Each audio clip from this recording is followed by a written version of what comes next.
Hello, my name is Olayide and I'm an executive function coach. Executive functions are a set of brain functions that control our emotions, behavior, and our responses to our environment. So think about an air traffic controller. In an airport, an air traffic controller is the one who ensures none of the planes collide in the sky and that they stay a very safe distance from the ground.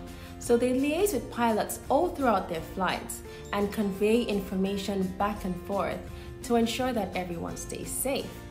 In your brain, your executive function is your air traffic controller. It takes all the information that your body receives and it helps you think, take decisions, focus, switch gears, and stay organized. It does a lot of other things, but those are some of them. And those things are called executive functions. Today I want to talk about one of the most important executive functions, and that's impulse control. It's also called emotional control or response inhibition. And as the words themselves say, it's stopping yourself from that initial reaction, giving yourself time to think and responding rather than reacting. If you think about it, we have about 60,000 thoughts a day. And of those 60,000 thoughts, only about 8 of them are present mind thoughts.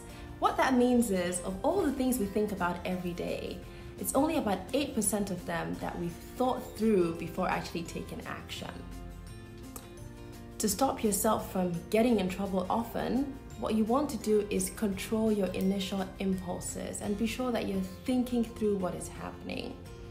Examples where sometimes we lose our cool or we let the steam out of the pot is in the office. You could get an email that you don't like or that you feel was a bit insensitive and you hit reply all without thinking. And then you copy line managers and copy the CEO and copy everyone to demonstrate what this person has done is unjust, unfair, or just something that you don't like.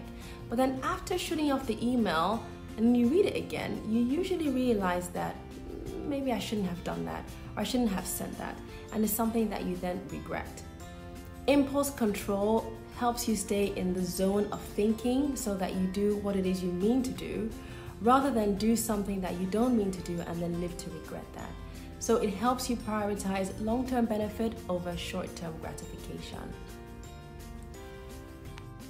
So to explain what is happening, I'm going to do a little bit of science work and explain what's happening in your brain. So imagine and think about your brain. It looks somewhat like this, okay? You have a base that comes this way and you have the nice big part and it comes to the front. So this is where your forehead is and this is the base of your brain that goes into your neck. At the base here, there's something called the amygdala, and this is where you have your fight or flight response. That's where you receive information to your brain first and you react with your emotions. What you want to do is let that travel all the way to the top and to the front of your brain, to your thinking brain, so you can assess if it's really a threat or something you have to respond to emotionally. Otherwise, think rationally about what you should do. In the past, the amygdala was so useful because it's what saved a lot of our ancestors from being killed by animals or having to survive natural disasters. And these days, what usually causes that fight or flight is no longer that an animal is chasing us. It's everyday things like stress or traffic or arguments with our family. And that usually starts from here, but instead of traveling all this way, you have a disconnect. And what happens is that the information gets here and hangs. So you start to respond only emotionally, and this does not connect enough for you to make a rational decision and response. What you want to do in this situation is give yourself time to recognize what is going on and to force this to close so that you can think rationally. So you want to buy yourself some time. And I'm going to go back to connections in mind because I just love the way the cards work. And they have here stop spot. So you can see this dog called Spot.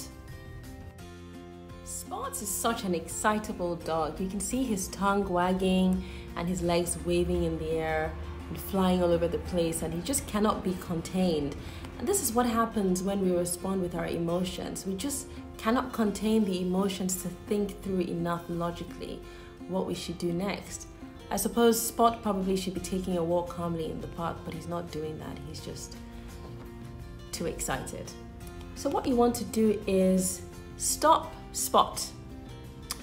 your trigger and then stop it. So what triggers your intense emotions?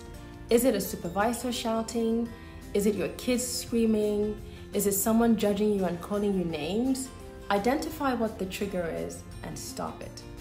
And then when you do that, then follow the stop process. So S stands for this. Slow down. When you're slowing down, what you want to do is learn to take preventative action. So take some deep breaths, stop to think, have a snack, give yourself a minute to reconnect the front of your brain to your amygdala. Remind yourself that this is an automatic response, but that is not the most logical one. And then when you have calmed down and feel less stressed, then you can activate your frontal cortex again.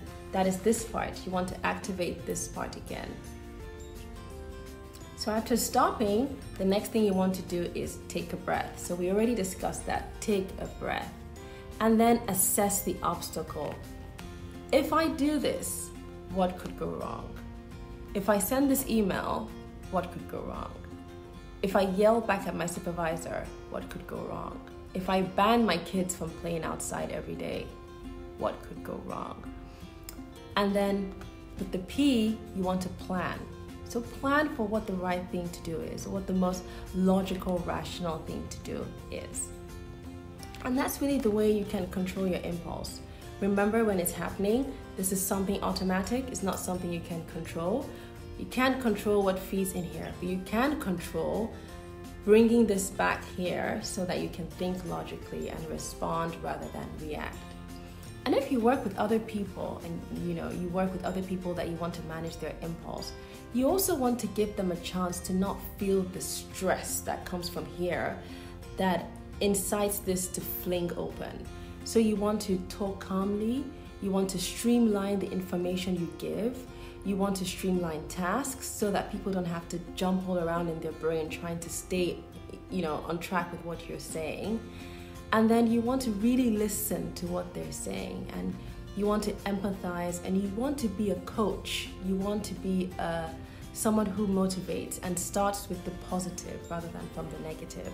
And in those ways, you're more likely to get anyone you're working with or liaising with to keep their brain like this and keep it all connected so that they respond to you logically. So that's what I have today for impulse control. I hope it's something useful for you today, tomorrow, next week, or whenever it's useful for you. Until the next video, take care. Thank you.